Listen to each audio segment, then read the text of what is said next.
안녕하세요. 책을 베고자 하는 남자들, 책배남의 윤필입니다. 오늘은 피천득의 수필집 2년을 소개하겠습니다. 제가 읽고 있는 책은 샘터사 출판입니다.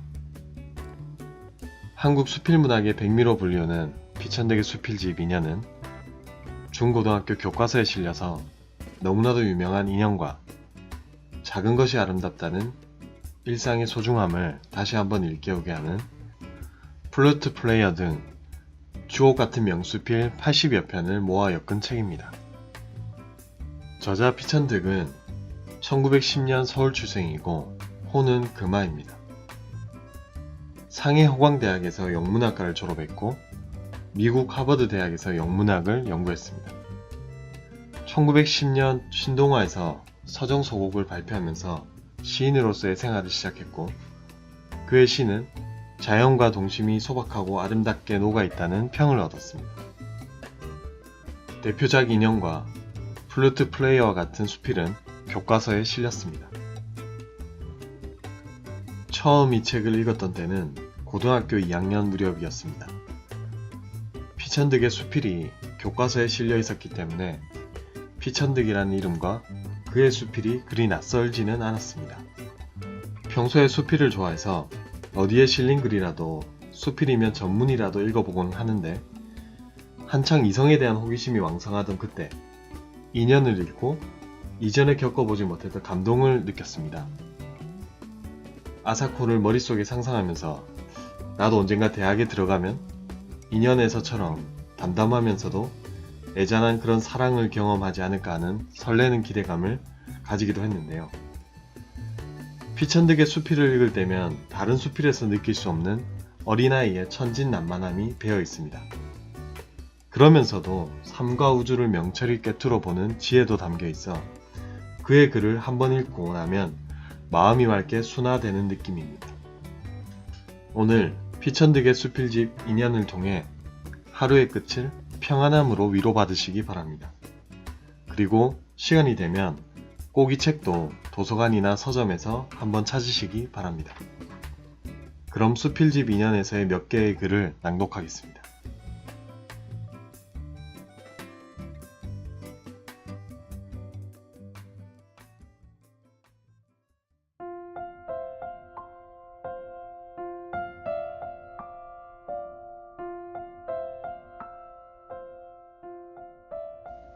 (2년) 지난 4월 춘천에 가려고 하다가 못 가고 말았다. 나는 성심 여자대학에 가보고 싶었다. 그 학교에 어느 가을 학기 매주 한 번씩 출강한 일이 있다. 힘드는 출강을 한 학기 하게 된 것은 주수녀님과 김수녀님이 내 집에 오신 것에 대한 예의도 있었지만 나에게는 사연이 있었다. 수십 년 전 내가 17 되던 봄 나는 처음 동경에 간 일이 있다. 어떤 분의 소개로 사회교육과 미우라 선생 댁에 유숙을 하게 되었다. 시바쿠 시로간에 있는 그 집에는 주인 내외와 어린 딸 세 식구가 살고 있었다. 하녀도 서생도 없었다. 눈이 예쁘고 웃는 얼굴을 하는 아사코는 처음부터 나를 오빠같이 따랐다. 아침에 나왔다고 아사코라는 이름을 지어주었다고 하였다. 그 집들에는 큰 나무들이 있었고 1년초 꽃도 많았다. 내가 간 이튿날 아침 아사코는 스위트피를 따다가 꽃병에 담아 내가 쓰게 된 책상 위에 놓아주었다. 스위트피는 아사코같이 어리고 귀여운 꽃이라고 생각하였다. 성심여학원 소학교 1학년인 아사코는 어느 토요일 오후 나와 같이 저희 학교까지 산보를 갔었다.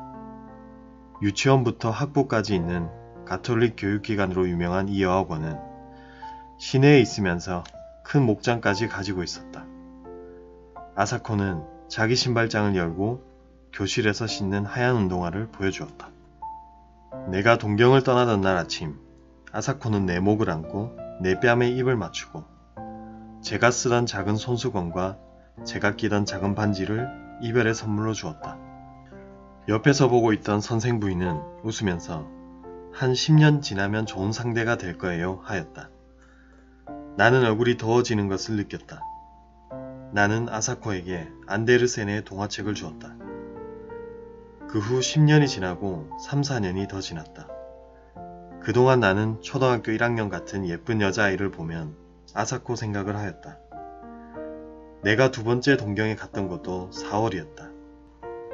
동경역 가까운데 여관을 정하고 즉시 미우라 댁을 찾아갔다. 아사코는 어느덧 청순하고 세련되어 보이는 영양이 되어 있었다. 그 집 마당에 피어있는 목련꽃과도 같이. 그때 그는 성심여학원 영문과 3학년이었다. 나는 좀 서먹서먹했으나 아사코는 나와의 재회를 기뻐하는 것 같았다. 아버지 어머니가 가끔 내 말을 해서 나의 존재를 기억하고 있었나 보다. 그날도 토요일이었다. 저녁 먹기 전에 같이 산책을 나갔다. 그리고 계획하지 않은 발걸음은 성심여학원 쪽으로 옮겨져 갔다. 캠퍼스를 두루 거닐다가 돌아올 무렵 나는 아사코 신발장은 어디 있느냐고 물어보았다. 그는 무슨 말인가 하고 나를 쳐다보다가 교실에는 구두를 벗지 않고 그냥 들어간다고 하였다. 그리고는 갑자기 뛰어가서 그날 잊어버리고 교실에 두고 온 우산을 가지고 왔다. 지금도 나는 여자 우산을 볼 때면 연두색이 고왔던 그 우산을 연상한다. 쉘브로의 우산이라는 영화를 내가 그렇게 좋아한 것도 아사코의 우산 때문인가 한다. 아사코와 나는 밤늦게까지 문학 이야기를 하다가 가벼운 악수를 하고 헤어졌다. 새로 출판된 버지니아 울프의 소설 세월에 대해서도 이야기한 것 같다. 그 후 또 10여 년이 지났다. 그동안 제2차 세계대전이 있었고 우리나라가 해방이 되고 또 한국전쟁이 있었다. 나는 어쩌다 아사코 생각을 하곤 했다. 결혼은 하였을 것이요. 전쟁통에 어찌 되지나 않았나? 남편이 전사하지나 않았나 하고 별별 생각을 다 하였다. 1954년 처음 미국 가던 길에 나는 동경을 들러 미우라 댁을 찾아갔다.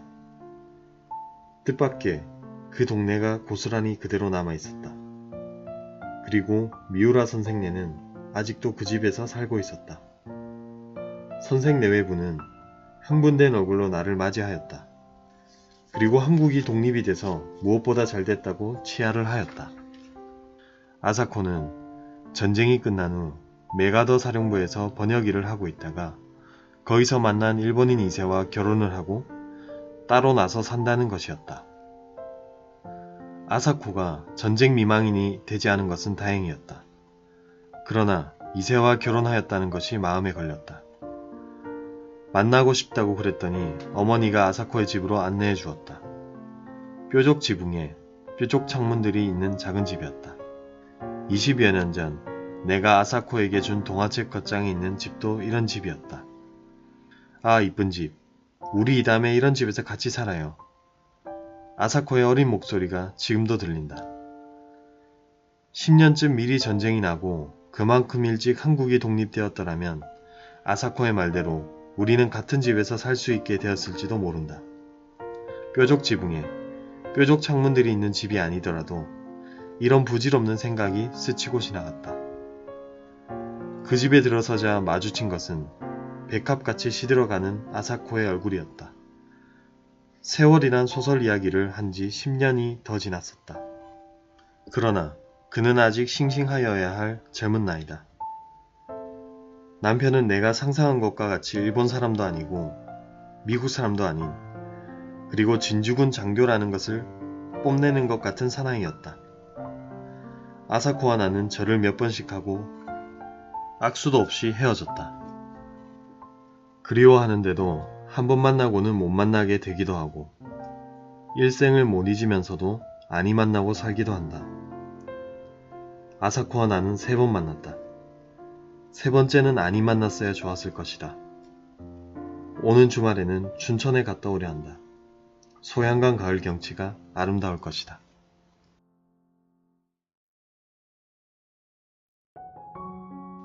맛과 멋. 맛은 감각적이요 멋은 정서적이다. 맛은 적극적이요 멋은 은근하다. 맛은 생리를 필요로 하고 멋은 교양을 필요로 한다. 맛은 정확성에 있고 멋은 파격에 있다. 맛은 그때뿐이요 멋은 여운이 있다. 맛은 얕고 멋은 깊다. 맛은 현실적이요 멋은 이상적이다. 정욕 생활은 맛이요 플라토닉 사랑은 멋이다.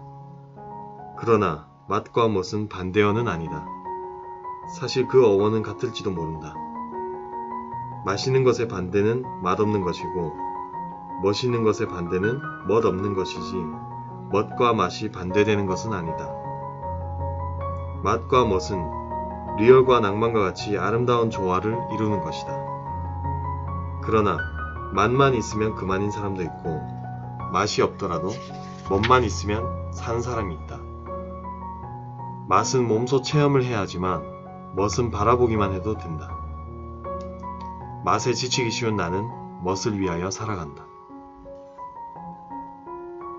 여성의 미. 나의 여인의 눈은 태양과 같지 않다. 산호는 그녀의 입술보다 더 붉다. 이것은 셰익스피어의 정직한 말이다.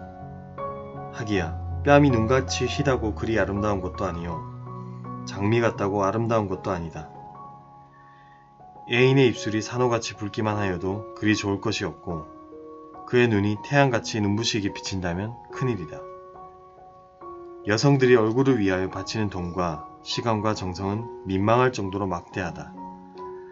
칠하고 바르고 문지르고 매일 화장을 한다. 하기야 돋보이겠다는 이 수단은 죄 없는 허위다. 그런데 사실은 그럴 필요가 없다. 젊은 얼굴이라면 순색 그대로가 좋다. 찬물로 세수를 한 젊은 얼굴보다 더 아름다운 것이 어디 또 있겠는가. 늙은 얼굴이라면 남편이 화장품 회사 사장이라도 어여뻐질 수 없는 것이다. 인형같이 예쁘다는 말은 사람이 아니요 만들어 놓은 물건이란 말이다. 여성은 물건이 아니요 사람이다. 단지 얼굴이나 몸의 부분적인 생김새만이 미가 될 수는 없다. 미스 아메리카와 같이 인치나 파운드로 미가 규정되어서는 안 된다. 여성의 미는 생생한 생명력에서 나온다. 맑고 시원한 눈, 낭랑한 음성, 처녀다움 또는 처녀 같은 가벼운 걸음걸이, 민활한 일솜씨, 생에 대한 희망과 환희, 건강한 여인이 발산하는, 특히 젊은 여인이 풍기는 싱싱한 맛, 애정을 가지고 있는 얼굴에 나타나는 윤기, 분석할 수 없는 생의 약동, 이런 것들이 여성의 미를 구성한다. 비너스의 조각보다는 이른 아침에 직장에 가는 영희가 더 아름답다. 종달새는 하늘을 솟아오를 때 가장 황홀하게 보인다. 그리고 나는 종달새를 화려한 공작보다도 좋아한다. 향상이 없는 행복을 생각할 수 없는 것 같이 이상이 불타지 않는 미인을 상상할 수 없다. 양귀비나 클레오파트라는 요염하고 매혹적인 여인들이었다. 그러나 그들에게서 평화와 행복을 약속하는 건전한 미는 찾을 수 없었던 것이다. 그들은 마침내 나라를 기울여 엎드리고 자신들을 망하게 하였다. 참다운 여성의 미는 이른 봄 같은 맑고 맑은 생명력에서 오는 것이다. 시인 키츠는 아름다운 것은 영원한 기쁨이라 하였다. 그러나 그 아름다움 자체가 쓰러져 없어지는 것을 어찌하리요. 아무리 아름다운 여성도 청춘의 정기를 잃으면 시들어 버리는 것이다. 솔직하게 말하여 나는 40이 넘은 여인의 아름다운 얼굴을 드물게 본다. 원숙하다 또는 곱게 늙어간다 라는 말은 안타까운 체념이다.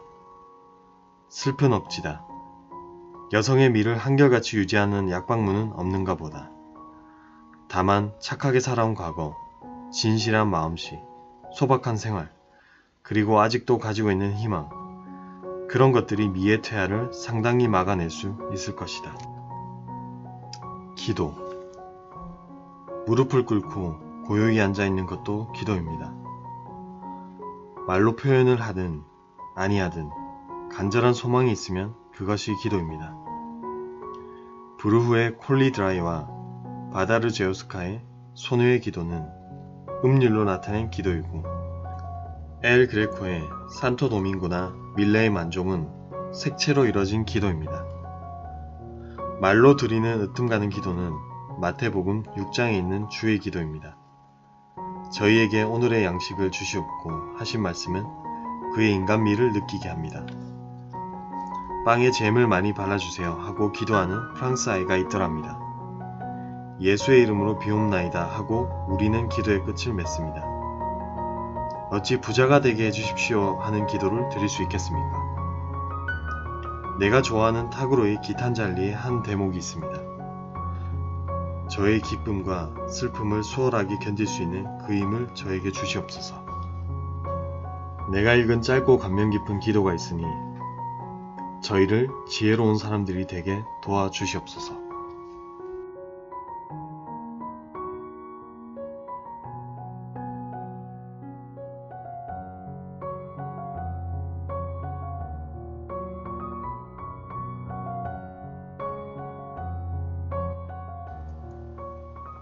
오늘 수필집 2년의 낭독은 여기까지입니다.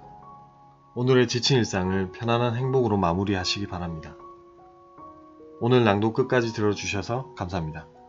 좋은 콘텐츠로 다시 찾아뵙겠습니다.